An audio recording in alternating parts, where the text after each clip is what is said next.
আমি জানতাম এই গাছটা নিশ্চয়ই কাউকে না কাউকে সাহায্য করবে। আহা কি আনন্দ আকাশে বাতাসে। আমি আজকে মজা করে কেক খাবো। কেক থেকে কি সুগন্ধ বেরিয়েছে। আহা আমার কেকটা পড়ে গেল। আমার কেকটা পড়ে ভেঙে গেল। এখন আমি কি খাবো? কত কষ্ট করে মায়ের কাছ থেকে কান্নাকাটি করে টাকা নিয়ে কিনলাম। আর এই শিকড়ের বাচ্চা শিকড়, এই শিকড়ে উচট খেয়ে পড়ে আমার কেকটা নষ্ট হয়ে গেল। আমি এখন কি করে কেক খাবো? আহারে, আমার শিকড়গুলোতে উচট খেয়ে পড়ে মেয়েটা দেখছি অনেক ব্যথা পেয়েছে। আমার শিকড়গুলো হয়েছে একদমই কথা শুনতে চায় না। আরে এই বাচ্চা মেয়েটা এত কান্নাকাটি করছে কেন? এত কান্নাকাটি করতে হয় নাকি? তোমার কেকটা নষ্ট হয়ে গেছে তো কি হয়েছে? বাড়ি থেকে টাকা নিয়ে এসে আবার একটা কেক কিনে নিয়ে আসো, তাহলেই তো হয়ে যাচ্ছে। একটা কেকের জন্য এত চিল্লাচিল্লি করছো, আর কান্নাকাটি করতে হবে না। আরে এই গাছ, তুমি চুপ করো তো। তুমি এত কথা বলছো কেন? তুমি জানো এই কেকটা আমার কত শখের কেক ছিল? আমি এত টাকা কোথায় পাবো যে আবার কিনে নিয়ে আসবো? তুমি জানো আমার মায়ের সেই কবে থেকে একটা কেক খেতে চেয়েছি।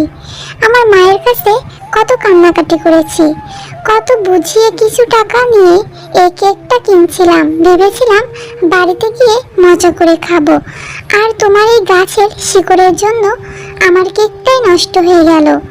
আমার কেকটাই খাওয়া হলো না। আর আর আমরা তো অনেক গরিব মানুষের বাড়িতে আমার মা কাজ করে। আমাদের কি এত টাকা আছে? ইস, মেয়েটাকে দেখে মনে হচ্ছে অনেক গরিব আর অনেক অসহায়, খুব কষ্ট পেয়েছে এই কেকটা নষ্ট হয়ে যাওয়াতে। আমি তাহলে মেয়েটাকে এখন সাহায্য করব।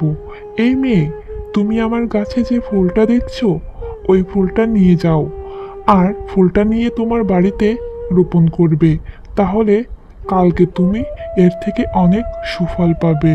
তুমি যেহেতু বলছো এই ফুলটা নিয়ে আমি বাড়িতে গিয়ে রোপণ করব, আর রোপণ করলে যদি আমি অনেক কেক খেতে পারি তাহলে তো ভালোই হলো। ঠিক আছে, তোমার কথা মতো আমি ফুলটা এখনই নিয়ে বাড়িতে যাচ্ছি। এরপর গাছের কথা মতো সেই ফুলটি মিনা নিয়ে যায় আর তাদের বাড়ির পিছনের আঙিনা সে গর্ত করতে থাকে। আরে মিনা, তুই তুই এটা কি করছিস? এই আঙিনার মাঝে গর্ত খুঁজতেছিস কেন? আর এই ফুলটি বা কোথায় পেলি? ফুলটা দেখতে কেমন অদ্ভুত অদ্ভুত মনে হচ্ছে, কেমন একটা ঝাঁঝালো গন্ধও বের হচ্ছে। কোথায় পেয়েছিস এটা? মা, আমি তোমাকে কথাটা বলতেই ভুলে গেছি। এরপর মিনা তার সাথে ঘটে যাওয়া সব ঘটনা খুলে বলতে থাকে তার মায়ের সাথে। আরে তুই এটা কি বলছিস? এটা কি কখনো সম্ভব? গাছ আবার কথা বলে কখনো? পাগল হয়ে গেছিস নাকি? এই দিনের বেলায় স্বপ্ন না দেখে যা, তাড়াতাড়ি ঘরে যা। আর আমি এখন পুকুরে পানি আনতে যাচ্ছি। তুই হাত মুখ ধুয়ে ঘরে যা, আমি তোকে খাবার দেব, ভাত খাবি। এরপর সেখান থেকে মিনার মা চলে যায়।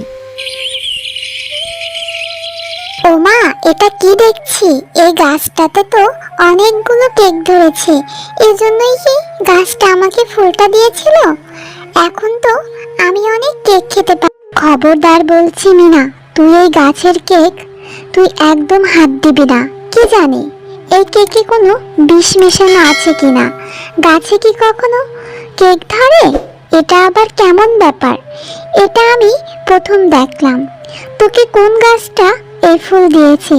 আগে তুই তার কাছে আমাকে নিয়ে যা, তারপরে কেক খাবে। ঠিক আছে মা, তুমি আমার সাথেই চলো। এরপর মিনা ও তার মা সেই গাছটার কাছে চলে যায়। গাছ, কে তুমি? আমার মেয়েটাকে সেই ফুলটা দিয়েছো, সেটা থেকে বড় একটা কেকের গাছ হয়েছে। সেই কেক খেলে কি আমার মেয়ে মারা যাবে? তুমি কি আমাদের কোনো ক্ষতি করতে চাও? আর কেনই বা তুমি এটা দিলে? না গো না, আমার কোনো খারাপ উদ্দেশ্য নেই। আমি তোমাদেরকে সাহায্য করার জন্য গাছটা দিয়েছি। তোমরা এই গাছের কেকগুলো বিক্রিও করতে পারবে, আর তোমার মেয়ে যত খুশি তত কেক খেতে পারবে। আমার শিকড়ের সাথে ধাক্কা খেয়ে তোমার মেয়ের কেকটা ভেঙে গিয়েছিল বলে আমি তোমার মেয়েকে এই ফুলটা উপহার দিয়েছি। তুমি সত্যি বলছো? তাহলে তো অনেক ভালোই হলো।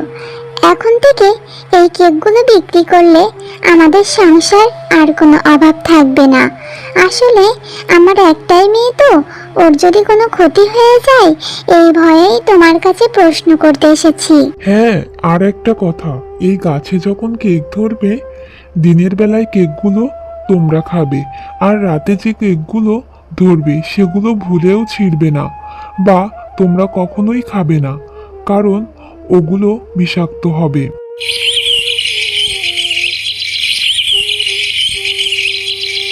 দেখ মিনা, গাছটা দেখতে দেখতে কত বড় হয়ে গেছে আর অনেক কেক ধরেছে।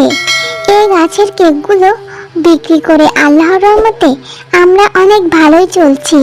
চল, গাছ থেকে আরো কিছু কেক পেড়ে তারপরে সেগুলো বাজারে বিক্রি করতে যাব।